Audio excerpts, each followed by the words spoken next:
नमस्कार मित्रों, महाराष्ट्रातील तमाम अभिभावकांचा लाडका यूट्यूब प्लॅटफॉर्म गिरिजा वर्ल्ड यावर तुम्हाला सर्वांचे मनपूर्वक स्वागत आहे।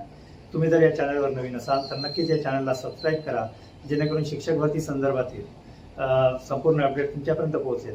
आणि हा जर व्हिडिओ जर आवडला तर नक्कीच तुम्ही तुमच्या मित्र जे आहेत अभियोगधारक त्यांच्यापर्यंत पोहोचवा, जेणेकरून त्यांना सुद्धा शिक्षक भरती संदर्भात संपूर्ण माहिती मिळेल। तर कुठलाही वेळ न घालवता या ठिकाणी आपण विषयाला सुरुवात करूया। आपला जो मिशन आहे 3, हा मिशन 3 जो आहे हा गट 9 ते 10 साठी आहे। तर गट 9 ते 10 साठी आपण कोणती स्ट्रॅटेजी वापरायला पाहिजे या संबंधी हा व्हिडिओ तयार केलेला आहे।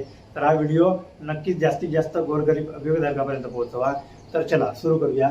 तर हा जो गट आहे मिशन 3, या गटामध्ये बघा आपल्याला बीएड लागतोय। बीएड नंतर आपल्याकडे फक्त ग्रॅज्युएशन नसला ग्रॅज्युएशन राहिल्यानंतर एमए असलं तरी चालते, नसले तरी चालते। तर हा जो गट आहे या गटामध्ये बघा, या गटामध्ये जो आहे तर एकंदरीत जर बघितला गेल्या वर्षीच्या जर आपण तुलना जर केली तर गेल्या वेळेस 21,500 पहिला टप्पा असताना सुद्धा फक्त 2,000 ते 2,500 जागा या गटाला येतात। आणि जो आहे या गटामध्ये मग आपली कोणती रणनीती असायला पाहिजे, या गटामध्ये आपल्याला ऑपरेशन मिशन करायचं आहे, ऑपरेशन सक्सेस करायचं आहे, ऑपरेशन सिलेक्शन करायचं आहे। तर जो आहे त्यामध्ये काय आहे, बऱ्याच अभियोजकांमध्ये एक भीती आहे की कोणत्या जागेस पात्र आणि कोणत्या जागेस पात्र नाही। मी मुख्य विषय कोणते टाकले, गौण विषय कोणते टाकले, म्हणजे तिथे मुख्य विषय टाकायचे होते। तो जो भीती आहे ती भीती डोक्यातून काढून टाका। आता ती वेळ गेलेली आहे। सेल्फ सर्टिफाय जे केले आहे त्यानुसार तुम्हाला तर जागा येणारच, त्यामुळे काळजी नसावी आणि तुम्ही काळजी करू नका। त्यानंतर ज्या गट आहे या गटामध्ये स्पर्धा अतिशय तीव्र असतो, कारण की या गटाचा पगार सुद्धा चांगला असतो, एक्सपोर्टिंगचा पगार असतोय आणि त्या पद्धतीने याच्या जागा खूप कमी येतात। या गटाच्या जागा कमी येत असल्यामुळे या ठिकाणी कॉम्पिटिशन खूप हाय असतो। या ठिकाणी यावेळेस तर बघितलं तरी 150 पासून जे अभियोगधारक आहेत ते सीएस स्कोअर डिपेंड करतील असं वाटत आहे। म्हणजे जवळजवळ जर पाहिला तर 130 ते 160च्या दरम्यान इथं स्कोअर असणारेच फक्त काय म्हणता येईल की टिकतील। मी या ठिकाणी फक्त आणि फक्त ओपन कॅटेगरीचा विचार करतोय, बाकी कॅटेगरीचा तुम्ही दरवर्षीप्रमाणे ज्या पद्धतीने स्कोअर ओपनपेक्षा कमी कमी होता, आता गेल्या वेळेस जो 55-60चा फॉर्म्युला होता त्यामुळे जो आहे ओबीसीचा कट-ऑफ हा ओपनपेक्षा वर गेला होता, पण यावेळेस असणार की नाही त्यावेळेस सुद्धा नोटिफिकेशन आल्यावर मी कळून आलं। पण या ठिकाणी एक गोष्ट लक्षात घ्या, जागा खूप कमी प्रमाणात असतात। यामुळे इथं काय करा, यामुळे तुमचा स्कोअर जर चांगला जर असेल तर जास्तीत जास्त जागेला या ठिकाणी प्राधान्य द्या। जसं उदाहरणार्थ तुमचा स्कोअर 165 स्कोअर आहे, तर 165 स्कोअर हा डिपेंड करणारा आहे 9 ते 10चा मिशन आहे ना। तर या मिशनवर काय करायचं, या ऑपरेशनवर काय करायचं, 160 प्लस मार्क जर असतील तर मॅक्झिमम जे प्रेफरन्सेस आहेत ते गोल्डन ऑर्डरनुसार इथं लावायचे। आणि त्यानंतर याच्यातील बरेच अभियोगधारक कसे आहेत की जे टीईटी पास असतात, त्यामुळे ते 6 ते 8ला पण एलिजिबल असतात।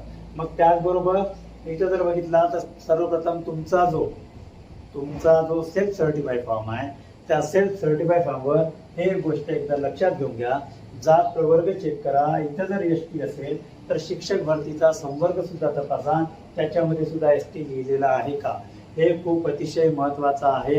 हे तुम्हाला काय करावं लागेल, हे तुम्हाला चेक करावं लागेल। त्यानंतर आपल्या विषयाच्या जागा या लॉग इनला उपलब्ध होतात। मी वारंवार तुम्हाला सांगत आहो की शिक्षक भरतीमध्ये मग मी कोणत्या जागेस पात्र आहोत या विषयावर आता चर्चा करायची वेळ नाही। तुमच्या लॉग इनला ज्या जागा आल्या त्या जागा तुमच्या, आलं लक्षात। लॉग इन खोला, लॉग इन मध्ये जे आहे जनरेट प्रेफरन्सवर क्लिक जर केला तर तुम्ही ज्या ज्या जागेस पात्र फक्त तितक्याच जागा तुम्हाला काय होतील, दिसतील। मग त्या जागा पाहिजे। आणि पुन्हा एकदा तुम्हाला सांगू इच्छितो, जाहिरातीचा फापट पसारा वाचत बसायचा नाही। आता मला सांगा, तुमच्याकडे जर उदाहरणार्थ आपण पकडून चालू का तुमच्याकडे सामाजिक शास्त्र विषयासाठी तुम्ही पात्र आहात, तुमच्याकडे इतिहास, भूगोल, राज्यशास्त्र असे विषय आहेत आणि तुम्ही मराठी माध्यमाच्या जागेसाठी पात्र आहात, मग तुम्हाला उर्दू असो, हिंदी असो, इंग्रजी माध्यम असो, सेमी असो, त्या जागा वाचण्याची गरज नाही। त्याप्रमाणे मॅथ्स सायन्सच्या जागा वाचण्याची गरज नाही। तुमच्या लॉग इनला ज्या आस्थापना येतात त्याच आस्थापनाच्या जाहिराती बघा। आणि बऱ्याच ठिकाणी असं होतं, समांतर आरक्षणाकडे लक्ष द्या। समांतर आरक्षण हा व्यतिरिक्त जे उरलेल्या जागा आहेत त्या आपल्या आहेत, याच्याकडे काळजीपूर्वक लक्ष द्या. जाहिरात कशी वाचायची यावर सुद्धा मी व्हिडिओ घेऊन येणार, पण याच ठिकाणी जाहिरात कशी वाचायची हे जर सांगितलं तर व्हिडिओ खूप मोठा होणार. तर बघा, त्यानंतर आपल्या विषयाच्या जागा फक्त आणि फक्त लॉग इनला तपासायच्या. त्यानंतर आपल्या विषयाच्याच फक्त जागेला टार्गेट करायचं. जर मराठी असेल तर मराठीलाच टार्गेट, दुसऱ्याला टार्गेट करायचं नाही. पहिले पाहून घ्यायचं, हां आपली कॅटेगरी आहे का आहे, मग आपल्या कॅटेगरीमध्ये जागा आहेत का आहेत.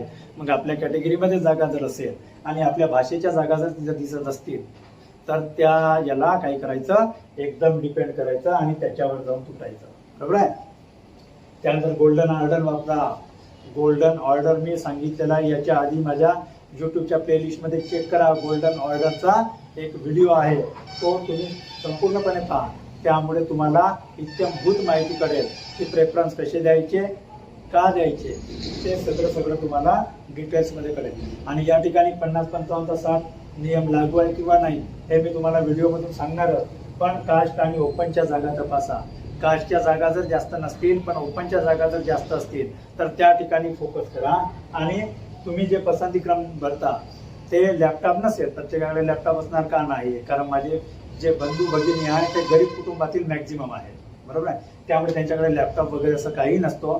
तर आपल्या मोबाईलमध्ये जायचं, मोबाईलवरून लॉग इन करायचं आणि लॉग इन केल्यानंतर क्रोमवर गेल्यानंतर राईट बाजूला जे 3 डॉट असतात त्याच्यावर क्लिक करायचं. तिथं गेल्यानंतर डेस्कटॉप साईज घ्यायचं. डेस्कटॉप साईज जर घेतलं तर तुम्हाला लॅपटॉपमध्ये ज्या पद्धतीने दिसते त्या पद्धतीने तुम्हाला प्रेफरन्सेस मोबाईलवर दिसतात. आणि घाई गडबड करायची नाही. लॉक करताना प्रेफरन्सेस गडबड करायची नाही. रिअरेंज करता येतो. जर पसंतीक्रम आपण दिले, आपल्याला नाही आवडले तर पुन्हा रिअरेंज करता येतो, डिलीट करता येतो, जनरेट करता येतो. लॉक करण्यापूर्वी आपल्याला काही करता येते. बरोबर आहे. पण लॉक केल्यानंतर ती प्रोसेस होत नाही. त्यानंतर मोबाईलवरून भरा, कारण की लॅपटॉपवर जो आहे आणि जो आहे तुम्ही जे कॅफेमध्ये वगैरे जाता तिथं जाऊ नका. मग कॅफेमध्ये जायचं जर असेल तर सर्वप्रथम काय करा, तुम्ही प्रेफरन्स ज्या पसंतीक्रमच्या जे शीट आहे त्या पसंतीक्रम शीट डाउनलोड करा. मग या कुठं मिळतील हो, तर या प्रेफरन्सेस जे शीट आहेत त्या शीट तुम्हाला या चॅनलच्या कमेंट बॉक्समध्ये जे पिन केलेलं आहे गिरिजा वर्ल्ड टेलिग्राम चॅनलची लिंक, त्या लिंकवर जायचं आणि सुरुवातीला जेव्हा गिरिजा वर्ल्डला टेलिग्राम चॅनल ओपन आपण केलं तेव्हा 6 शीटा टाकलेल्या आहेत. ह्या आम्ही जवळजवळ अभियोग्य धारकांसाठी 5 जुलैला माझ्याकडे बनवून ठेवलेल्या होत्या, पण मी आता टाकल्या. तर बघा, त्या पद्धतीने स्ट्रॅटेजी करायची आणि ते जेव्हा पसंतीक्रम देतो त्या वेळेस काय करायचं, कास्ट आणि आपल्या जागा लिहून घ्यायच्या आणि लिहिताना पेनीने, जर अगर तुम्ही निळ्या पेनीने जागा लिहित असाल तर लाल पेनीने काय करा, पसंतीक्रम लिहा. कारण की असं बऱ्याचदा होईल का पसंतीक्रम आणि जागेचा संख्या जर सारखी जर असेल तर मग माझी त्या जागा का पसंतीक्रम हा कन्फ्यूज होऊ नये यामुळे तुम्ही काय करायचं, पसंतीक्रम देताना निळ्या पेनीने द्या आणि तुम्हाला जसं वाटते तसा जागा ज्या पेन द्यायचं असेल ते सोडून द्या आणि दुसरी पेन पकडा. पहिले जागेसाठी वेगळी पेन वापरा आणि प्रेफरन्ससाठी वेगळी पेन वापरा. त्यानंतर बघा, लॉक प्रेफरन्स डाउनलोड करून ठेवा. तुम्ही जे प्रेफरन्सेस लॉक करता ते डाउनलोड करून ठेवा. कारण की शेवटच्या काय असतो, शेवटची आपण जे निवड होते ते निवड झाल्यानंतर आपण बघू शकतो की आपल्यापेक्षा कमी गुणवाला आपण प्रेफरन्स दिलेल्या आस्थापनेवर निवड होऊ शकत नाही. हे लक्षात घ्या. आपल्यापेक्षा कमी गुण आहे तो अभियोग्यता धारक आपण दिलेल्या ज्या शाळेवर प्रेफरन्स दिले होते, ज्या आस्थापनेवर प्रेफरन्स दिले होते त्याच्यावर त्याची निवड होणार नाही. आणि शेवटच्या दिवसावर विसंबून राहू नका. शेवटच्या दिवसावर मुळीच विसंबून राहायचं नाही. कारण शेवटच्या दिवशी तुम्ही म्हणाल 11 तारखेला मी हे करेल, कारण की पहा शासनाचं हे आहे की तारीख वाढवून मिळेल, पण हे कोण सांगेल आज, जेव्हा वेळ येईल तेव्हा वाढवून मिळेल. पण अगर वेळ वाढवून नाही मिळाली तर शेवटच्या दिवशी ट्रॅफिक जाम असतो. कारण की आज जसं पहिल्या दिवशी सुरू होतं, जसं पहिल्या दिवशी 6 तारखेला सुरू होतं त्याच पद्धतीने तुम्हाला 11 तारखेला पण ट्रॅफिक जाम राहील, OTP येणार नाही. मग त्यावेळेस काय करायचं, जेव्हा OTP जर नाही आली तर मग कमी बांधा आहे. त्यामुळे आता जितक्या लवकर होते तितक्या लवकर आपले प्रेफरन्स लॉक केलं तरी चालते, फक्त गडबड करायची नाही. आणि त्यानंतर बघा, तुमचा जर स्कोर जर कमी जर असेल, उदाहरणार्थ 120, 130, 110 जर असेल तर तुम्ही खाजगी, आदिवासी आणि समाज कल्याण यावर फोकस करा. आणि ज्यांचा स्कोर 160, 155, 165, 170 असा स्कोर जर असेल, जिल्हा परिषद, मनपा आणि नपावर फोकस करा. यामध्ये तुमच्या सिलेक्शनचे चान्सेस जास्त आहे. गोल्डन ऑर्डरचा वापर करा आणि तुमचे जर पसंतीक्रम जर जिल्हा परिषद, मनपा आणि नपामध्ये जरी संपत असतील 160 वाल्यांचे, तरी त्यांना काही प्रॉब्लेम नाही, कारण की 160 पर्यंत बिलकुल डिपेंड होतो तो स्कोअर. आणि जिल्हा परिषद, मनपा आणि नपामध्ये त्यांना हक्काची नोकरी मिळते. आणि ज्याचा स्कोअर कमी आहे अशा अभियोगधारकांनी समाज कल्याण, आदिवासी, त्याचप्रमाणे खाजगी आस्थापना यांच्यावर फोकस करा. आणि विना मुलाखतीमध्येची मी ही गोष्ट सांगत आहोत. आणि मुलाखतीमध्ये जर बघितलं तर मुलाखतीमध्ये काय करायचं बघा, मुलाखतीमध्ये ज्यांचा स्कोअर कमी आहे त्यांनी काय करायचं, 20%, 40%, 60%वर प्रेफरन्स द्या.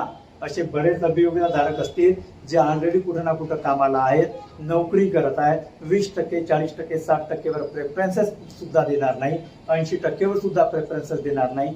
पुन्हा तुम्हाला एक मी आनंदाची गोष्ट सांगू इच्छितो की तुमचा जर सिलेक्शन 20%, 40%, 60%, 80%वर जर सिलेक्शन जर झालं तर तिथं शिक्षण सेवक हा पद लागू नाही, डायरेक्ट तुम्हाला पूर्ण पगार मिळतोय. म्हणजे 20% जेवढा पगार असतो एका शिक्षकाच्या मूळ वेतनाच्या, जो 20% आहे, म्हणजे एकंदरीत जो मिळणारा पगार त्याच्या 20% मिळतो.